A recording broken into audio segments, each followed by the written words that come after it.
Guys, naranasan niyo na ba to?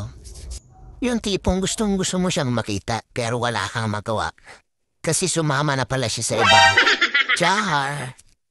Common na talaga to guys sa mga digital panel display ng mga motor natin. Hindi lang pala yung mukha natin ang pwedeng masunburn. Kundi ito rin. Pero napakadali lang naman ang solusyon dyan. Lahat nga na kailangan mo ay nasa online na. Pero alam kong wala kang time kaya dalhin mo na lang sa shop namin. Sanay sila na iwanan lang yung mga motor nila dito sa aming garahe. Sinachat at tumatawag na lang sila kung ano ipapagawa nila. Tapos magbabayad nilang sila online. Pipikipin na lang nila yung motor nila kung tapos na. O minsan naman pinupuntahan namin sa bahay. Kinukuha namin yung sirang motor at saka namin dadalhin sa shop para ayusin. Madali lang talaga kaming kausap pagdating sa mga ganyang bagay. So ayan, natapos din. Ganun lang naman kabilis. Ganun ka lang niya kabilis na limutan.